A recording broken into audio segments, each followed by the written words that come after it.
स्वागत है आपका अपने यूट्यूब चैनल ईशान भी मैथ्स क्लास में। और आज आपके लिए दो चर वाले रैखिक समीकरण के अनुप्रयोग करे सवाल जो कि बोर्ड में 6 नंबर में आता है। उसका एक बहुत इंपॉर्टेंट सवाल लिख रहा है, धारा के अनुकूल और धारा के प्रतिकूल दूरियां दी हुई और कैसे हल करेंगे। तो देखो सवाल पे सबसे पहले सवाल पढ़ेंगे, सवाल को समझेंगे सवाल में क्या दिया। सवाल में कह रहा है एक नाव 10 घंटे में धारा के प्रतिकूल 30 किलोमीटर जाती है, धारा के अनुकूल 44 किलोमीटर आती है। इसका मतलब 30 किलोमीटर जाने और 44 किलोमीटर आने में उसे 10 घंटे। इसी तरह से 40 किलोमीटर प्रतिकूल जाने में और 55 किलोमीटर अनुकूल जाने में उसे कितने घंटे लगे? 13 घंटे। तो ये कह रहा है धारा की चाल ज्ञात कीजिए और नाव की स्थिर पानी में चाल ज्ञात कीजिए। कैसे करेंगे? माना नाव की स्थिर जल में चाल बराबर x किलोमीटर प्रति घंटा। और दूसरी चीज क्या पूछ रहा है? धारा की चाल बराबर 22 किलोमीटर प्रति घंटा। अब क्या चीज है? धारा के प्रतिकूल और धारा के अनुकूल। तो धारा के अनुकूल चलने में नाव की चाल, अनुकूल में क्या हो जाएगा? दोनों चालें जुड़ जाएंगी, x प्लस वाई किलोमीटर प्रति घंटा। इसी प्रकार धारा के प्रतिकूल चलने में नाव की चाल x माइनस वाई किलोमीटर प्रति घंटा। ये चीजें हमने नोट कर ली। इन्हें नोट करने के बाद हम देखेंगे कितने किलोमीटर चल रहा है, कितना समय लग रहा है, समय निकालेंगे। प्रश्न आंसर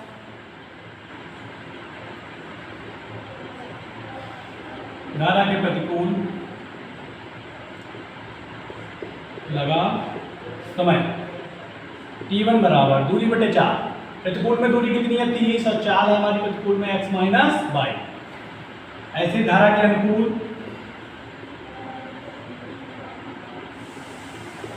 लगा समय t2, फिर दूरी बटे 4। अनुकूल में कितनी? 44। अनुकूल में 4 है x प्लस वाई। कुल समय कितना है? 10 घंटे। तो t1 प्लस t2 बराबर 10। इसका मतलब 30 बटे x माइनस वाई प्लस 44 बटे x प्लस वाई बराबर 10। समीकरण नंबर 1। पुनः इसी प्रकार धारा के प्रतिकूल लगा समय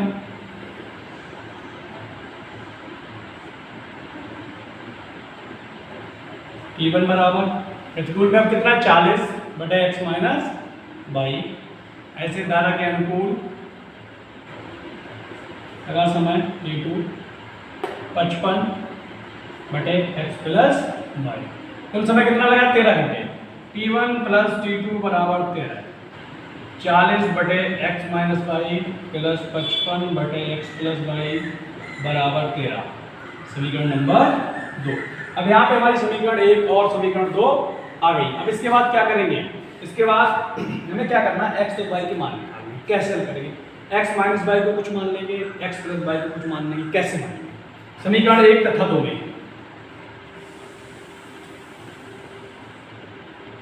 1 बटे x प्लस वाई बराबर 1 तथा 1 बटे x माइनस वाई बराबर b मानने पर कैसे मानेंगे, कैसे हल करेंगे?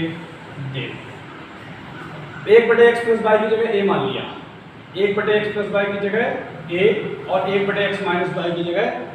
तो 1 बटे एक्स माइनस वाई हमारा क्या आ गया? b। तो ये समीकरण 1 बन जाएगी समीकरण 1 से ये हो जाएगा 30b प्लस 44a बराबर 10। या ऐसे लिख सकते हैं 44a प्लस 30b बराबर 10। ये होगी समीकरण नंबर 3। तो फिर समीकरण 2 से समीकरण 2 में क्या हो जाएगा? 40b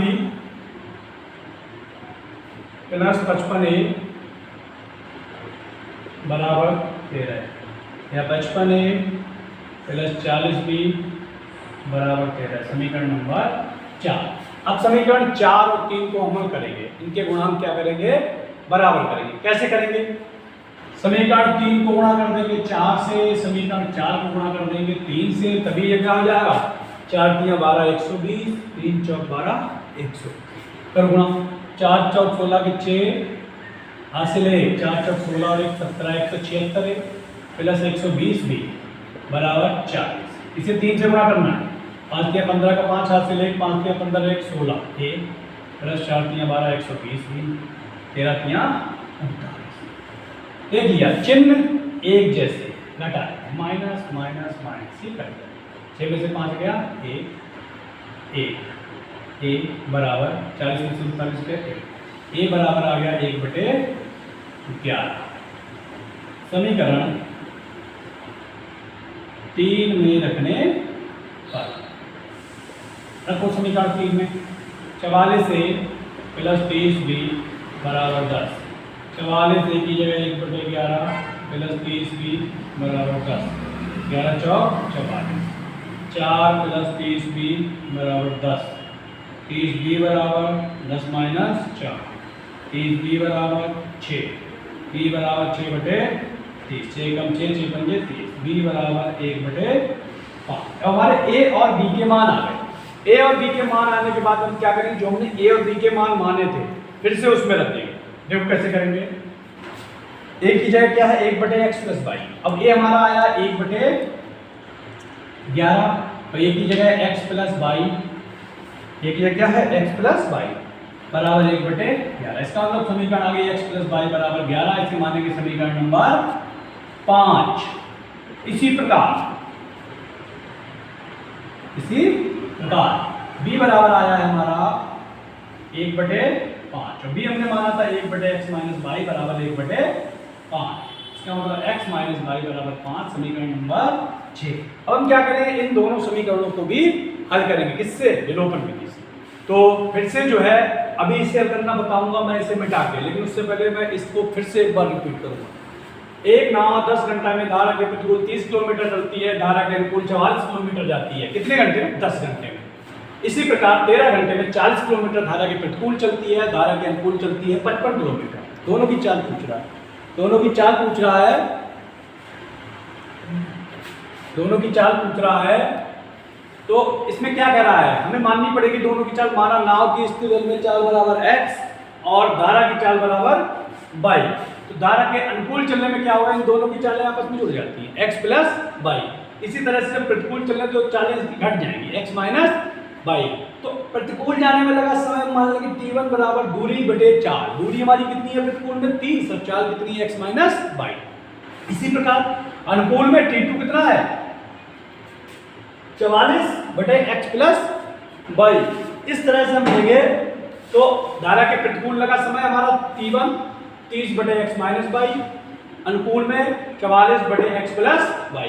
तो अब दो अनुकूल और प्रतिकूल जाने में 10 घंटे लग रहे हैं। इसका मतलब t1 + t2 कितना आ गया हमारा? 10। t1 30/x - y 44/x + y बराबर 10 समीकरण मान ली हमने इसे a।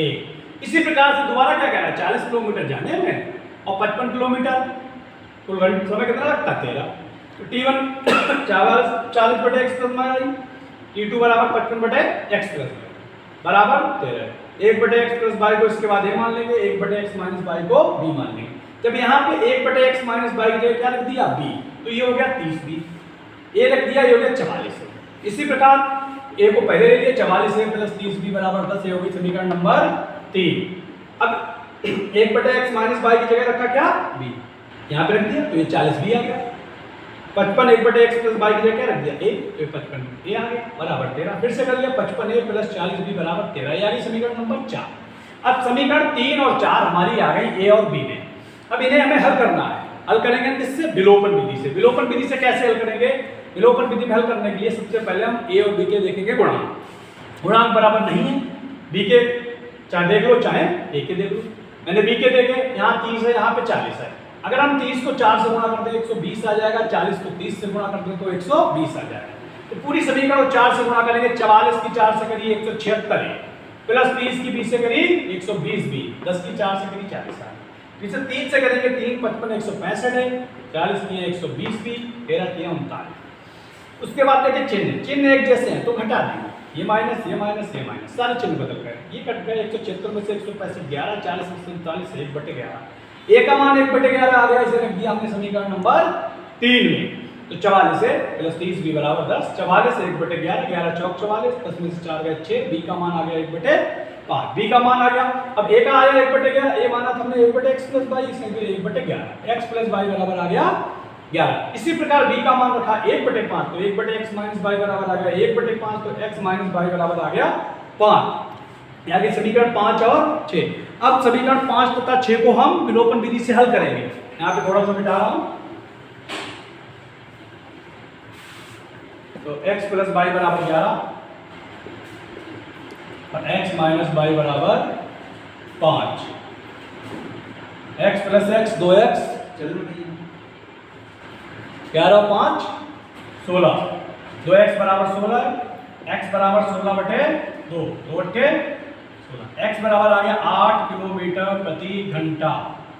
x का मान समीकरण 5 में रखने पर, समीकरण 5 हमारी क्या है? समीकरण 5 हमारी है x प्लस वाई बराबर 11। समीकरण 5 है x प्लस वाई बराबर 11, x की जगह 8 प्लस वाई बराबर 11, y बराबर हो जाएगा 11 माइनस 8, y बराबर 3 किलोमीटर प्रति घंटा। y आ गया हमारा 3 किलोमीटर प्रति घंटा, x आ गया 8 किलोमीटर प्रति घंटा। और x हमने क्या माना था? नाव की स्थिति तल में चाल। फिर लिख दोगे अतः नाव की स्थिर चल में चाल बराबर x किलोमीटर प्रति घंटा। x आया हमारा 8 किलोमीटर प्रति घंटा, और धारा की चाल बराबर 22 किलोमीटर प्रति घंटा, यह आ गया 3 किलोमीटर प्रति घंटा। तो इस तरह से ये सवाल एक पूरा हुआ और 6 नंबर का सवाल आपका पूरा हो गया। अब इसके बाद 2 चर वाले रैखिक समीकरण अनुप्रयोग का एक और सवाल, क्योंकि पेपर में बहुत आता है कि आयत की लंबाई और चौड़ाई ज्ञात करेंगे, उसका क्षेत्रफल ज्ञात करेंगे। कैसे ज्ञात करेंगे? यदि उसकी लंबाई बढ़ा दी जाए, चौड़ाई कम कर दी जाए, या चौड़ाई कम कर दी जाए, लंबाई बढ़ा दी जाए, तो उसका क्षेत्रफल हम कैसे ज्ञात करेंगे? सबसे पहले फिर वही चीज़, सबसे पहले हमें क्या करना है? सवाल को पढ़ना है, सवाल को पढ़ के सवाल को समझना है, समझने के बाद उसे हल करना शुरू करना है। देखो सवाल में क्या कर रहा है, एक आयत की यदि लंबाई 2 इकाई बढ़ा दे, पहली कंडीशन में 2 इकाई बढ़ा रहा है लंबाई और चौड़ाई 2 इकाई कम कर रहा है। कह रहा है यदि लंबाई 2 इकाई बढ़ा दें, चौड़ाई 2 इकाई कम कर दें, तो उसका क्षेत्रफल जो है 28 वर्ग इकाई कम हो जाता है। पहली कंडीशन, लंबाई 2 बढ़ाएं, चौड़ाई 2 कम करें, तो क्षेत्रफल 28 वर्ग इकाई कम हो जाएगा। दूसरी कंडीशन में कह रहा है लंबाई 1 इकाई कम कर दें, चौड़ाई 2 इकाई बढ़ा दें, तो उसका क्षेत्रफल 33 वर्ग इकाई बढ़ जाता है। तो ये कह रहा है आयत का क्षेत्रफल ज्ञात कीजिए। तो आयत का क्षेत्रफल ज्ञात होने के लिए हमें आयत की लंबाई पता होनी चाहिए, आयत की चौड़ाई पता होनी चाहिए। मानेंगे, माना आयत की लंबाई बराबर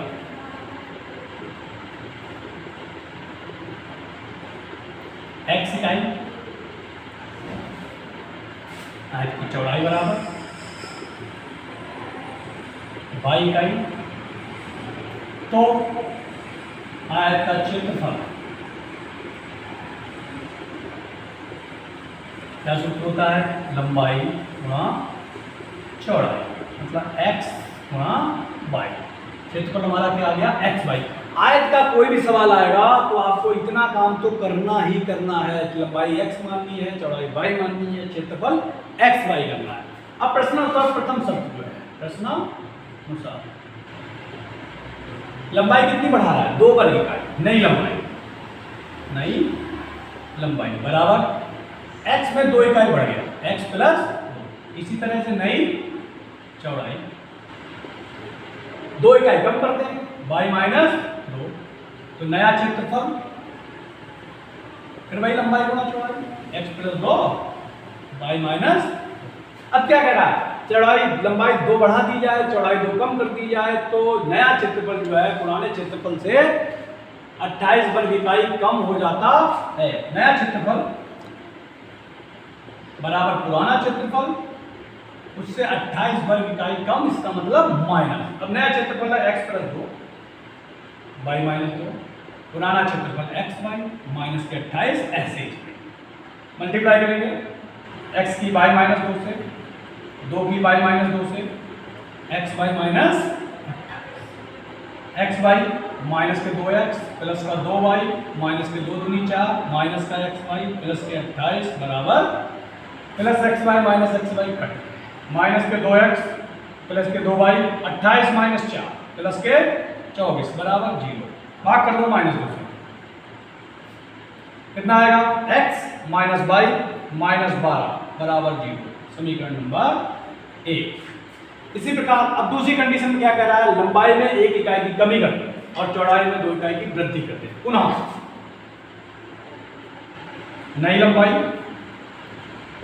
क्या है, लंबाई में 1 इकाई की कमी करनी है x माइनस 1, नई चौड़ाई में 2 इकाई की वृद्धि करनी है, तो मतलब 2 जुड़ जाएंगे, नया क्षेत्रफल निकालेंगे। ऐसे ही क्या आ जाएगा x माइनस 1 बाई प्लस, अब क्या कह रहा है, जो नया क्षेत्रफल है वो पुराने क्षेत्रफल से 33 वर्ग इकाई बढ़ जाता है, इसका मतलब प्लस में आ जाएगा, कितना आ जाएगा 33 वर्ग इकाई बढ़ जाता है। अब नया क्षेत्रफल हमारा क्या है, x माइनस 1 बाई प्लस 2, पुराना क्षेत्रफल बाई x बाई, इसमें 33 बढ़ जाता है, तो x के साथ बाई प्लस 2 माइनस 1 के साथ बाई प्लस 2 बराबर x बाई प्लस 33। हल करो, x by plus 2x minus by minus 2 minus x by minus 33 बराबर 0। फिर x बाई से x बाई कर दिया, तो 2x माइनस बाई माइनस के 33 माइनस के 2 माइनस के 35 बराबर 0। समीकरण नंबर 2। समीकरण 1 और 2 आ गई। इसके बाद हम इसके गुणन देखेंगे और देखने के बाद इन्हें हल करेंगे। अब गुणांक देखो, y का गुणांक एक इसमें भी, y का गुणांक एक इसमें भी, तो ये आ जाएगा x माइनस वाई माइनस 12 बराबर 0। समीकरण नंबर 1। गुणांक बराबर है, चिन्ह देख लीजिए, चिन्ह भी एक जैसे हैं, एक जैसे चिन्ह होते हैं, घटाते हैं, जब घटाते हैं तो नीचे वाले समीकरण के सारे चिन्ह बदल जाते हैं। यहाँ पर हम कट गया, 2x में से x गया x, 35 में से 12 गए, 5 में से 2 गए 3 और 3 में से 1 गया 2, माइनस 23 बराबर 0, x बराबर 23। समीकरण 1 में रखने पर देखो समीकरण 1 क्या है, समीकरण 1 है x माइनस वाई माइनस 12 बराबर 0, x लिखे 23 माइनस बाई माइनस 12 बराबर 0, माइनस बाई 3 में से 2 गया 1, 2 में से 1 गया 1, प्लस का 11 बराबर 0, माइनस बाई बराबर माइनस 11, माइनस से माइनस करके y बराबर 11। x और y के मान हमारे आ गए।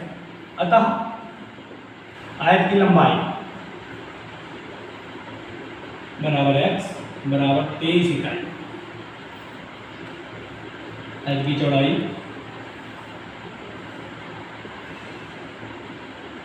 बराबर 22 बराबर 11 है। पूछ क्या रहा है सवाल में, सवाल में पूछ रहा है आयत का क्षेत्रफल, आयत का क्षेत्रफल बराबर लंबाई गुणा चौड़ाई, x गुणा y, 23 गुणा 11, 11 3 33 के 3 हासिल 3, 11 दूनी 22 3, 253 वर्ग इकाई। ये हो गया हमारा आंसर। इस सवाल को एक बार फिर से रिपीट करूंगा, जिससे समझने में कहीं पर दिक्कत आई हो उस चीज को दूर कर लूँगा। एक आयत में यदि लंबाई 2 इकाई बढ़ा दें, चौड़ाई 2 इकाई कम कर दें, तो उसका क्षेत्रफल 28 वर्ग इकाई कम हो जाता है। जबकि लंबाई में यदि 1 इकाई कमी कर दें और चौड़ाई में 2 इकाई की वृद्धि कर दें, तो इसका क्षेत्रफल 33 वर्ग इकाई बढ़ जाता है। आयत का क्षेत्रफल हमें ज्ञात करना है। तो मान लेंगे, माना आयत की लंबाई बराबर x इकाई और आयत की चौड़ाई बराबर y इकाई। जब लंबाई पता चल गई, y चौड़ाई पता चल गई, तो आयत का क्षेत्रफल क्या हो जाएगा, लंबाई गुणा चौड़ाई x गुणा y। अब पहली कंडीशन हम नोट करेंगे, लंबाई 2 इकाई बढ़ा दो, पहले कितनी थी x, बढ़ाएंगे तो प्लस 2, x प्लस 2, चौड़ाई 2 इकाई कम कर दें, कितनी थी y, 2 कम कर दी y माइनस 2, क्षेत्रफल क्या हो जाएगा, फिर लंबाई गुणा चौड़ाई x प्लस 2 y माइनस 2। अब कह रहा है कि नया क्षेत्रफल है जो पुराने क्षेत्रफल से 28 कम हो जाता है, नया क्षेत्रफल पुराने क्षेत्रफल से 28 कम हो जाता है। जो सवाल बोल रहा है, नया क्षेत्रफल है x प्लस 2 y माइनस 2, पुराना क्षेत्रफल है x y माइनस का 28। इसे हल करेंगे, x के साथ y माइनस 2 की गुणा, 2 के साथ y माइनस 2 की गुणा, x y माइनस 28 जैसे आए ऐसा ही रहे। x की y से गुणा x y, x की 2 से गुणा 2x, 2 की y से गुणा 2y, 2 की 2 से गुणा 4, एक्स बाई इधर लाएंगे माइनस का हो जाएगा, 28 इधर लाएंगे प्लस का हो जाएगा, एक्स बाई से एक्स बाई कट गया, माइनस के 2x प्लस के 2y, 28 में से 4 गए बचे 24, भाग कर दी -2 से, माइनस से भाग के ये सारे चिन्ह बदलेंगे, 2 से भाग करी x बाई माइनस y -12 बराबर 0, समीकरण नंबर 1। अब दूसरी कंडीशन क्या है, दूसरी कंडीशन में कह रहा है 1 इकाई की कमी करनी है लंबाई में और चौड़ाई में 2 इकाई की वृद्धि करनी है। लंबाई में 1 इकाई की कमी करनी है मतलब x माइनस 1, चौड़ाई में 2 इकाई की वृद्धि करनी है, इसका मतलब y प्लस 2, तो क्षेत्रफल आ जाएगा x minus 1 into Y plus 2। अब कह रहा है नया क्षेत्रफल जो है वो पुराने क्षेत्रफल से 33 अधिक हो जाता है। नया क्षेत्रफल हमारा x माइनस 1 वाई प्लस 2, पुराना x बाई और 33 पड़ जाता है, तो गुणा करेंगे फिर से x के साथ y प्लस 2 माइनस 1 के साथ y प्लस 2 बराबर x वाई प्लस 33, x की बाई से गुणा x बाई, 2 की x से 2x माइनस की बाई माइनस प्लस माइनस के 2 का मूल माइनस x बाई माइनस के 33 बराबर 0, x बाई से x बाई कटेगा, 2x माइनस का बाई 33 और 2 35 माइनस माइनस प्लस। अब दोनों समीकरण देख ली, समीकरण देखने के बाद इन्हें विलोपन विधि से क्या करेंगे, हल करेंगे। दोनों के चिन्ह एक जैसे हैं, जब दोनों भी चिन्ह एक जैसे होते हैं तो विलोपन विधि में नीचे वाले समीकरण को घटाते हैं तो सारे चिन्ह बदल जाते हैं। ये प्लस का था माइनस का हो गया, माइनस का था प्लस का हो गया, माइनस का था प्लस का हो गया, बाई से बाई कट गया, 2x में से x गया, कितना बचा x, माइनस के 35 प्लस के 12 माइनस के 23, उधर ले जाएंगे प्लस का 23 आ गया, x बराबर कितना आ गया 23, x 23 आने के बाद समीकरण 1 में रख देंगे, x माइनस 22 माइनस 12 बराबर 0, 23 माइनस 22 माइनस 12 बराबर 0, माइनस के 22 23 में से 12 आ गया, प्लस के 11 बराबर 0, प्लस के 11 उधर गए, माइनस के 11 y बराबर आ गया 11। अब आयत की लंबाई x हमने 23 वर्ग इकाई मानी आ गई, y 11 आ गई, पूछ क्या रहा है क्षेत्रफल, आयत का क्षेत्रफल बराबर लंबाई गुणा चौड़ाई x गुणा y, 23 गुणा 11 बराबर 253। अगर जो पूछ रहा है वो हम नहीं निकालेंगे तो निश्चित रूप से हमारे नंबर कट जाएंगे। तो दोस्तों आपको वीडियो कैसा लगा, अगर अच्छा लगा हो तो इसे लाइक शेयर और सब्सक्राइब करना ना भूलें।